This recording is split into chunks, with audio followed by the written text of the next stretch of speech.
जय गुरुदेव। इस वीडियो में हम कवर कर रहे हैं शब्द और अर्थ, जिसका मतलब है जो सभी ने सुन रखा है, राम से बड़ा राम का नाम। इस टॉपिक पे ये वीडियो है। चूँकि एक शब्द होता है और एक उसका अर्थ होता है, तो शब्द बड़ा कि अर्थ बड़ा। जैसा कि हम जानते हैं और हमारी भौतिकी का सिद्धांत है कि किसी भी वस्तु का पूर्णतः नाश नहीं होता। सूक्ष्म अस्तित्व में उसकी विद्यमानता अवश्य रहती है। उत्पत्तिकर्ता में उत्पन्न वस्तु सूक्ष्म रूप से विद्यमान होनी चाहिए। उत्पत्तिकर्ता में उत्पन्न वस्तु सूक्ष्म रूप से विद्यमान होना चाहिए। जैसे तिलों से ही तेल निकल सकता है, बालू से तेल नहीं निकल सकता। चूँकि तिलों में तेल होता है इसलिए तेल निकल आता है। ऐसे ही जो ब्रह्मांड का रचयिता है, जो उत्पत्ति करता है, तो उस उत्पत्तिकर्ता में उत्पन्न वस्तु की सूक्ष्म रूप में विद्यमानता अवश्य होनी चाहिए। और आधुनिक विज्ञान का मत है कि क्रिया के अंत में कर्ता शेष रहता है। तो जब ब्रह्मांड नहीं रहता, प्रलय अवस्था के बाद जब ब्रह्मांड नहीं रहता, तो प्रलय किसने की? जिसने प्रलय की, क्रिया के अंत में वो कर्ता शेष रहता है। तो आप समझ जाओ कि जो शेष रहता है, जो उत्पत्ति करता है, उसमें उत्पन्न वस्तु सूक्ष्म रूप से विद्यमान होनी चाहिए। तो वही संहार करता है और वही उत्पत्ति करता है। इसका मतलब ये हुआ कि कर्ता में विश्व के सारे बीज अथवा पदार्थ विद्यमान होने चाहिए। तो जो उत्पत्ति करता है, जो ऑलमाइटी है, जो परमात्मा है, उस परमात्मा में विश्व के सारे बीज अथवा पदार्थ विद्यमान होने चाहिए। आइए इस बात को आप एक अन्य तरीके से भी समझते हैं। कहा गया है, कल्पना कर्ता के कल्पित कार्य के फलस्वरूप, कल्पना कर्ता के कल्पित कार्य के फलस्वरूप विविध विषयक, विचित्र और परस्पर विपरीत एवं विलक्षण सृष्टि की उत्पत्ति होती है। कैसे होती है? कल्पना कर्ता के कल्पित कार्य के फलस्वरूप। जो कल्पना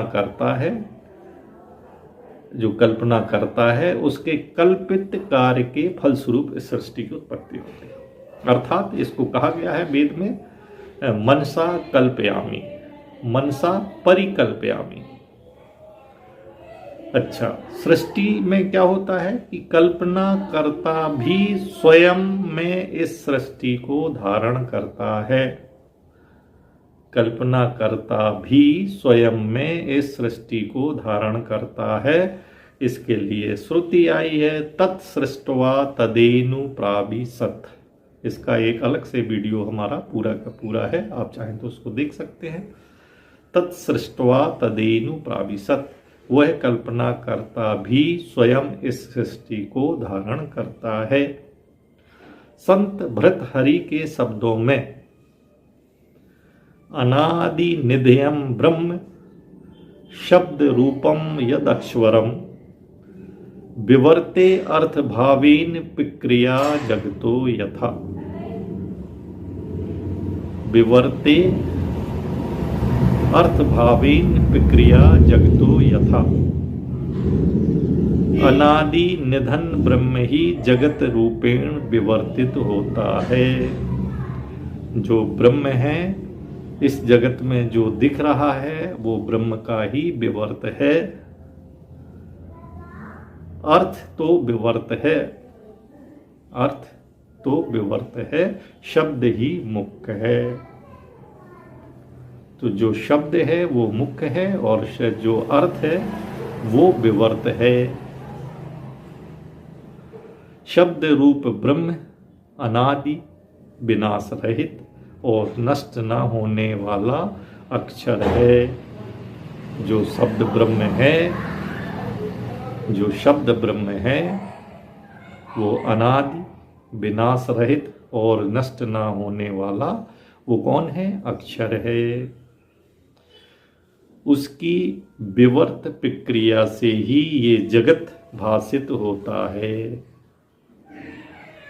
ये समस्त हलचलें जिस आधार पर चलती हैं वह व्यक्ति स्रोत शब्द है। जितने भी स्पंदन हैं, जितने भी हलचलें चल रही हैं वो शब्द का ही विवर्त रूप है। अग्नि पुराण में के अनुसार एक पहला शब्द ब्रह्म है और दूसरा परब्रह्म है। दो चीजें हैं अग्नि पुराण में, एक शब्द है वो परब्रह्म, एक शब्द ब्रह्म है और दूसरा परब्रह्म है। शास्त्र और प्रवचन से शब्द ब्रह्म को पा सकते हैं। विवेक मनन चिंतन से परब्रह्म की प्राप्ति होती है। शास्त्र और प्रवचन से ब्रह्म को पा सकते हैं। विवेक मनन चिंतन से परब्रह्म की प्राप्ति होती है और परम ब्रह्म को बिंदु भी कहते हैं।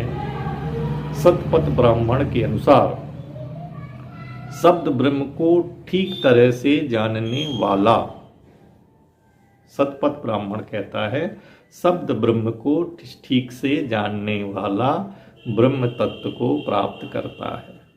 यदि शब्द ब्रह्म का जो अर्थ जानता है या शब्द ब्रह्म को ठीक से समझता है तो वो ब्रह्म तत्व को भी प्राप्त करता है। एक श्रुति के अनुसार शब्द ब्रह्म की तात्विक अनुभूति हो जाने पर, शब्द ब्रह्म की तात्विक अनुभूति हो जाने पर समस्त मनोरथों की पूर्ति भी होती है। तो शब्द में इतनी ताकत है, यदि हम शब्द ब्रह्म को ठीक से जान लें तो हमें ब्रह्म तत्व को भी हम प्राप्त कर सकते हैं और शब्द ब्रह्म की तात्विक अनुभूति यदि हम कर लें तो हमारे समस्त मनोरथों की पूर्ति हो जाती है। यहाँ ज्ञान का अर्थ भान है, ऐसा हमारे गुरुदेव पूज्य महर्षि महेश योगी जी कहते हैं कि ज्ञान का अर्थ, ज्ञान भान से संबंधित है और भान माने काल्पनिक है, लेकिन ये दिखता जरूर है। जगत कल्पना से बना है, जगत कल्पना से बना है। इसलिए वीडियो के पूर्व में भी कहा गया है, कल्पना कर्ता के कल्पित कार्य के फलस्वरूप विविध विषयक, विचित्र, परस्पर विपरीत और विलक्षण सृष्टि की उत्पत्ति होती है। जगत की प्रक्रिया विवर्त है। विवर्त में अर्थ की प्रधानता है। पहले अपन ने शुरुआत में कहा एक शब्द है और एक अर्थ है, तो विवर्त में अर्थ की प्रधानता है और अर्थ एक भान है। अर्थ सिर्फ एक भान है और भान ज्ञान से संबंधित है। ज्ञान किससे संबंधित है? भान से। तो जो भान होना ही विवर्त है।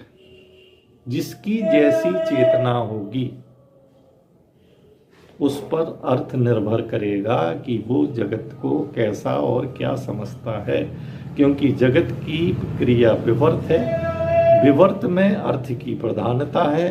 अर्थ एक भान है, तो जिसकी जैसी चेतना होगी जगत की जो स्थिति है उसी के अनुसार उसको समझ में आएगी। भान होना ही विवर्त है। जो भान होगा वही विवर्त है। भान हुआ वही सृष्टि की प्रक्रिया हुई। जैसा भान हुआ वही सृष्टि की प्रक्रिया हुई, फलस्वरूप स्वरूप में वृत्ति हो गई। जैसा स्वरूप है उसमें वृत्ति हो गई, वो स्वरूप हमें दिखने लगा। स्मृति तो अव्यक्त है, लेकिन जब वो व्यक्त हो गई तो वो श्रुति हो गई।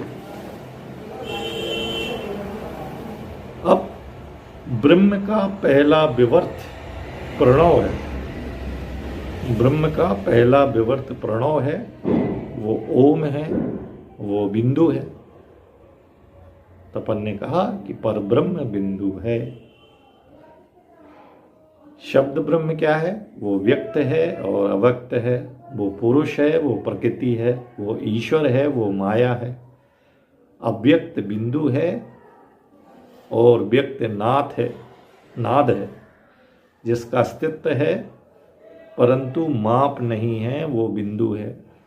बिंदु का अस्तित्व है परंतु उसकी माप नहीं है। नाद अथवा इच्छा या मौज का प्रकंपन ही बिंदु को अनेक रूप में परिणित कर विश्व का सृजन कर देता है। नाद अथवा इच्छा अथवा मौज का प्रकंपन ही बिंदु को अनेक में परिणित कर विश्व का सृजन करता है। अंत समय में सृष्टि पहले प्रकंपन में सिमट कर फिर बिंदु में समाविष्ट हो जाती है। संत भर्तृहरि के वाक्य पदीय के अनुसार भी श्रद्धांतहीन शब्द तत्व अक्षर ब्रह्म ही भाव से विवर्त ग्रहण करता है। आई रिपीट, मैं फिर से दोहराता हूं, संत भर्तृहरि के वाक्य पदीय अनुसार भी श्रद्धांतहीन शब्द तत्व अक्षर ब्रह्म ही भाव से विवर्त रूप ग्रहण करता है। इसी से जगत की प्रक्रिया होती है। कहा गया है, बारी बीच जिम गावहीं बेदा। जैसे महासमुद्र है उसकी लहर है, महासमुद्र है उसकी लहर है। इसमें अब हमें यह समझना है कि समुद्र मेन है, मुख्य है कि लहर मुख्य है। इसी क्रम में आता है कि सीता राम में सीता मुख्य है कि राम मुख्य है, और राधा कृष्ण में राधा मुख्य है कि कृष्ण मुख्य है। कौन समुद्र है और कौन तरंग है? राधा के प्रेमी राधा को समुद्र और कृष्ण को तरंग मानते हैं, लेकिन तुलसीदास शब्द राम को महासमुद्र और सीता को तरंग मानते हैं। नमस्कार।